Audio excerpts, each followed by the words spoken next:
여러분 반갑습니다. 저희는 논증연구반의 황선민, 김민준입니다. 논증이라고 하면 딱딱하기만 하죠. 하지만 사실 그렇게 어렵지는 않습니다. 논증은 생활 속에서도 얼마든지 찾아볼 수 있습니다. 심지어 우리가 쉽게 넘겨버리는 교과서에서도 논증을 찾아볼 수 있습니다. 오늘은 다같이 이 교과서 속 논증을 찾아보려 합니다. 순서는 이렇습니다. 먼저 지난 8개월간 논증 연구반이 해온 것을 간단하게 소개하겠습니다. 이 다음부터 본격적으로 교과서를 박살내도록 하겠습니다. 윤리교과서의 호동왕자 이야기, 사회교과서의 새만금 간척사업 이야기, 국어교과서의 황소개구리 문제가 준비되어 있습니다. 끝으로는 간단하게 변화하는 대입 논술 전형에 대한 설명을 해드리고 마치도록 하겠습니다. 저희는 지난 8개월 동안 여러 교과목의 내용을 연결하는 훈련, 논술 기출 제시문 분석하기, 글쓰기, 친구들과의 토론, 상호점상, 논술 특강 등의 다양한 활동을 꾸준히 해왔습니다. 보시는 바와 같이 평소 저희는 교과서 지문 또는 성균관대, 한양대 등의 논술 기출 문제의 제시문을 분석했습니다. 친구들과 자기 의견을 말하고 친구들의 의견을 들으며 더 폭넓고 깊은 생각을 할 수 있었습니다. 이 토론을 바탕으로 글을 다 쓰고 난 후에는 서로의 글을 고쳐주며 논리력을 길렀습니다. 또한 두 차례에 걸쳐 다른 학교의 논술 선생님을 모시고 논술 특강을 들었습니다.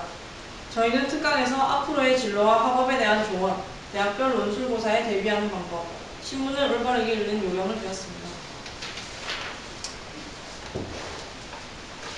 네, 본격적으로 발표를 시작하기 전에 이 화면에 주목해주세요, 여러분. 이 문제를 풀어보시겠습니까? 맞히시는 분께는 소정의 상품을 드리겠습니다. 연계! 네, 답은 바로 연계입니다. 어이가 없나요? 자, 화면을 다시 한번 집중해주세요. 문제는 오른쪽 그림에서 찾을 수 있는 삼각형의 길수를 물었는데 오른쪽에는 사람이 있습니다. 네, 논증은 이와 같이 주어진 내용에만 충실하면 얼마든지 쉽게 접근할 수 있습니다. 그러니까 어렵지 않다는 거죠. 문제 안에 답이 있다는 겁니다. 그러면 지금부터 저희와 함께 신명나게 교과서를 박살내볼까요? 예, 첫 번째로 현재 2학년 문과반에서 수업하고 있는 윤리교과서를 보겠습니다. 글은 이런 내용입니다. 아주 오래전 고구려의 호동왕자가 살았습니다. 호동왕자는 아주 잘생겨서 왕의 사랑을 듬뿍 받고 자랐습니다.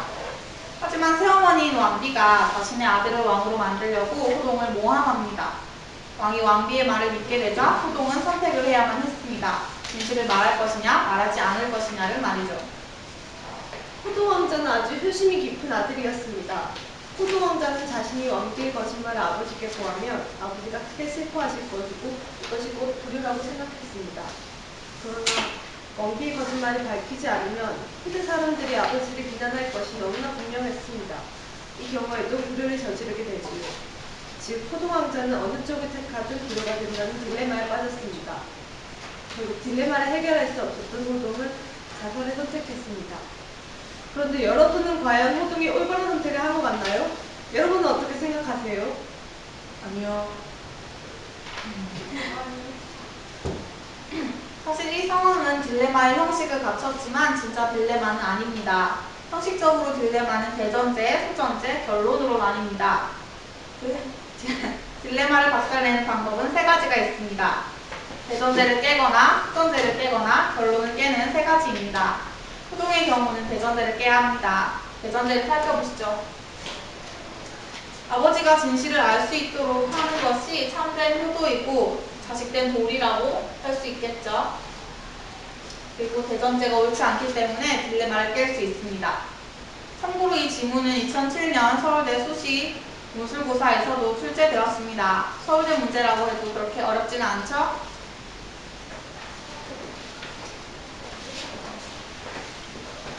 네, 다음은 사회문화 교과서에 제시된 새만금 사업에 대해 얘기해보기로 하죠. 새만금 사업은 개발을 해야 한다는 개발론자들의 입장과 환경을 보존해야 한다는 보존론자들의 입장이 가장 극심한 대립이 있었는데요. 네, 다음 제시문을 보시죠. 네, 제시문 1에서는 개발했을 때의 이점을 이야기하고 있습니다. 서울 면적의 약 70%에 해당하는 국토가 생겨났다. 그 다음에 경제적 효과가 엄청날 것이다. 네. 그 다음 오른쪽 제시문은 보존했을 때의 이점을 이야기하고 있습니다. 오히려 생태 관광 단지를 조정했을 때 더 많은 이익을 얻을 수 있다는 것이죠. 그렇다면 어느 주장이 더 설득력이 있는지, 어느 주장을 했을 때 더 이익이 있는지 한번 알아보도록 하겠습니다. 문현여고 논증반! 저는 새만금 감척에 반대하는 입장입니다. 제 입장을 논리적으로 말하기 위해 기류법을 사용해 보도록 하겠습니다. 만약 괴파를 간척한다면 어떻게 될까요? 괴파를 간척하면 태양오염, 양식장 파괴, 쓰레기 처리 등 심각한 문제가 발생합니다. 저희는 이러한 불행한 일이 발생하길 원하지 않습니다. 따라서 새만금 간척에 반대합니다. 아, 뭘 좀 모르시는군요. 기류법 대 기류법으로 맞서보죠. 일단 갯벌 개발을 중단한다고 가정해봅시다. 그럼 이때까지 썼던 돈이 다 날아가 버릴 겁니다. 이건 국민들의 혈세를 바다에 쏟아붓는 격입니다. 저희는 국민들의 돈을 낭비하고 싶지 않습니다. 그래서 계속 개발을 해야 한다고 주장하는 거고요. 와, 놀랍게도 서로 반대되는 입장이지만 각자 똑같은 논증 방법을 통해서 자신의 주장을 전달하고 있군요. 그렇다면 제가 어느 쪽이 조금 더 설득력 있다고 생각하시나요? 네, 모르시겠죠? 제가 한번 깨보도록 하겠습니다. 다음 기사를 보시죠. 네, 이 기사는 공사를 할 경우에 4조 원의 손실이 생길 수 있다고 합니다. 그러나 공사를 중지할 경우 8조 원에 달하는 경제이익이 생길 것이라고 한국생태경제연구원 회장께서 말씀하시고 있습니다. 다음 그래프. 실제 새만금 공사가 시작된 1991년 이후에 수산물 생산량이 급격하게 감소하고 있음을 알 수 있습니다. 따라서 개발했을 때보다 중지했을 때 더 많은 이익을 볼 수 있음을 알 수 있습니다. 만약 개발을 계속한다면 12조 원에 달하는 손해를 볼 수 있는 것이죠. 이 금액은 삼성 이건희 회장의 자산과 맞먹는 금액입니다. 엄청나죠? 네. 따라서 개발론자들이 기류법에서 문제점을 제시했던 개발했을 때, 중지했을 때 손해가 더 크다라는 말은 논리적으로 신뢰성이 떨어진다고 할 수 있습니다. 따라서 환경론자들이 주장했던 개발을 중지해야지 더 큰 이익을 볼 수 있다는 주장이 타당하다고 볼 수 있죠. 그렇다면 기류법을 간단하게 설명하고 마치도록 하겠습니다. 첫 번째, 자신의 주장과 반대되는 주장을 가정을 하고, 두 번째, 이 가정으로부터 생길 문제점을 제시합니다. 이로써 자신의 주장이 타당하다는 것을 말하면 되는 것이죠. 여기서 가장 중요한 포인트는 문제점이 어느 쪽 입장이 더 강력한지를 말하는 것입니다. 네, 마치겠습니다.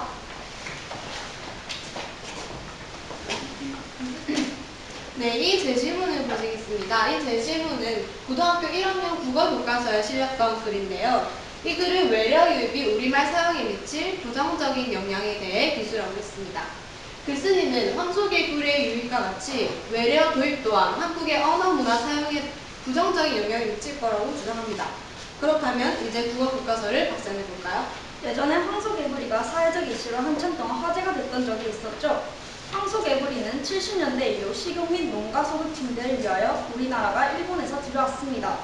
하지만 황소개구리가 양식장에서 빠져나가 그 개체가 전국적으로 확산되었고, 유출된 황소개구리가 뱀과 붕어 등 한국 토종생물들을 잡아먹기 시작했습니다. 천적이 없는 황소개구리의 개체수는 점차 증가했고, 그에 따라 토종개구리의 개체수가 감소하면서 먹이 사슬이 붕괴되었습니다. 이로 인해 우리나라의 생태계가 파괴되었습니다. 이 현상을 적용하여 외래어의 유입 또한 우리나라의 언어를 파괴시킬 것이라고 주장하는 글이 국어 교과서에 실렸습니다. 네, 위 논증은 유비 논증인데요. 일반적으로 이것을 평가할 수 있는 세 가지 기준이 있습니다. 첫 번째, 유비되는 두 대상 사이에 치명적인 차이점이 있는가? 두 번째, 유비되는 두 대상 사이에 공통점이 있는가? 세 번째, 두 번째 공통점이 결론과 연관이 있는가를 보는 것인데요. 이 제시문의 경우에는 이 세 가지 기준 중 첫 번째 기준을 충족시키지 못합니다. 그런데 이 문제를 풀기 위해서는 다른 교과목의 지식을 가져와야 합니다. 그래서 저희는 사회문화 과목과 접목시켜 보겠습니다. 황소개구리가 우리나라 생태계를 파괴시키는 현상은 자연현상입니다. 자연현상은 인간관계에 의해서 성립되죠. 반면 외래어 유입이라는 현상은 사회적 현상으로서 인간관계 이외에도 많은 요소들이 적용되어 일어납니다. 따라서 자연현상인 황소개구리의 생태계 파괴를 사회현상인 외래 유입에 적용시킬 수 없습니다. 아, 그렇군요. 네, 정말 많은 걸 알아가네요. 지금까지 논증연구반과 함께 교과서 속의 논리적 오류를 박살내보았습니다. 어땠나요? 그렇게 거부감이 들고 어려운 내용은 아니죠? 평소 수업 시간에 다른 교과의 내용을 종합적으로 생각해보는 것은 교수가 힘든 면에 도움이 됩니다. 단, 평가가 될 수 있는 것이 아니라 해야 합니다. 지금까지 저희는 논증연구반이었습니다. Find out what we're made of when we are called to help our friends in need. You can count on me like 1, 2, 3.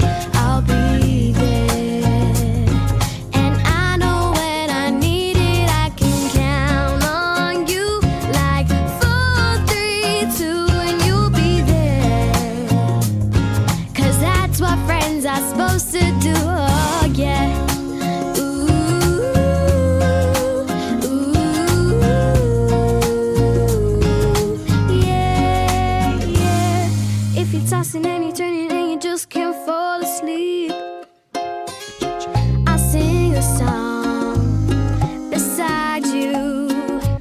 And if you ever forget how much you really mean to me, every day I will remind you. Oh, find out what we're made of when we are called to help our friends in need.